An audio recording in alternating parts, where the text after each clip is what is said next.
अस्सलाम वालेकुम। कुछ लोगों को लगता है कि मैं हर चीज़ को कैंसर से रिलेट कर देती हूँ। नाउ लिसन, मेरी कैंसर कॉजेज़ पर मुश्तमिल तमाम वीडियोस मुस्तनद तहकीक पर मबनी हैं। तमाम रेफरेंसेस WHO और IARC जैसे आलमी सतह पर तस्लीम शुदा इदारों के हैं और ऑब्वियसली आप इन दोनों इदारों की क्रेडिबिलिटी को चैलेंज नहीं कर सकते। ये चीज़ भी समझ लें कि इन दोनों इदारों ने जिन केमिकल्स को कैंसर पैदा करने वाला केमिकल करार दिया है, वो केमिकल्स जिस चीज़ में भी पाए जाएंगे वो कैंसर का सबब बनेगी। And yes, I am highly focused on cancer awareness. मैंने कैंसर सर्वाइवर्स को ब्लेंडर्स करते देखा है, परफ्यूम्स लगा रहे हैं, पर्सनल केयर प्रोडक्ट्स का बहुत ज़्यादा इस्तेमाल कर रहे हैं, मैदे की रोटी खा रहे हैं, सोडा ड्रिंक्स कंज्यूम कर रहे हैं। इन सब चीज़ों में कुछ ऐसा है जो कैंसर सेल्स की ग्रोथ को ट्रिगर कर दे। याद रखें, जब एक शख्स को एक बार कैंसर हो जाता है और जब वो बच जाए तो बकिया ज़िंदगी वो एक कैंसर सर्वाइवर की हैसियत से गुजारता है। मतलब कैंसर के रिलैप्स का ख़तरा हमेशा रहता है। छोटी मिस्टेक्स की वजह से अक्सर कैंसर रिलैप्स कर जाता है और बात मेटास्टेसिस तक जा पहुंचती है, यानी कैंसर के पूरे जिस्म के फैलाव तक। एक बड़ी कॉमन प्रैक्टिस की मैं एग्जांपल देती हूँ। लोशंस या मॉइस्चराइज़र सब इस्तेमाल करते हैं। ये ज़्यादातर माइक्रो मॉलिक्यूल्स पर मुश्तमिल होते हैं और हमारी जल्द में जज्ब होने की भरपूर सलाहियत रखते हैं। स्किन की 3 लेयर्स होती हैं। सेकंड लेयर में खून की बारीक नालियाँ कैपिलरीज मौजूद होती हैं।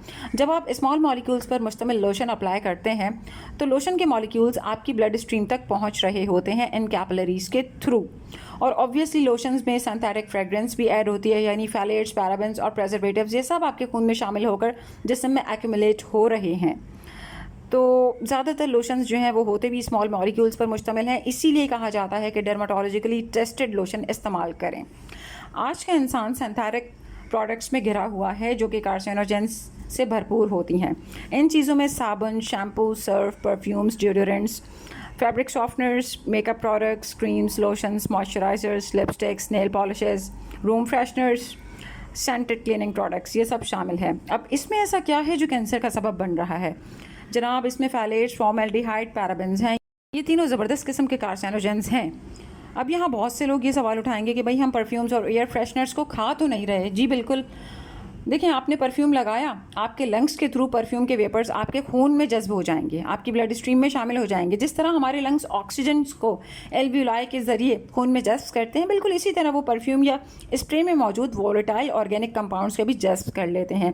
यानी सिंथेटिक फ्रेगरेंसेस यानी मसनूई खुशबुओं में मौजूद कार्सिनोजेंस आपके खून तक रसाई की भरपूर सलाहियत रखते हैं। लिहाजा ऑर्गेनिक फ्रेगरेंसेस को इन कीजिए और सिंथेटिक फ्रेगरेंसेस को आउट। आपका लिवर हर फ्रेगरेंस को प्रोसेस करता है, इसे मत थकाएं। वो प्रोडक्ट्स खरीदें जो फैलेट, पैराबेन और फ्रेगरेंस फ्री हों। बहुत शुक्रिया।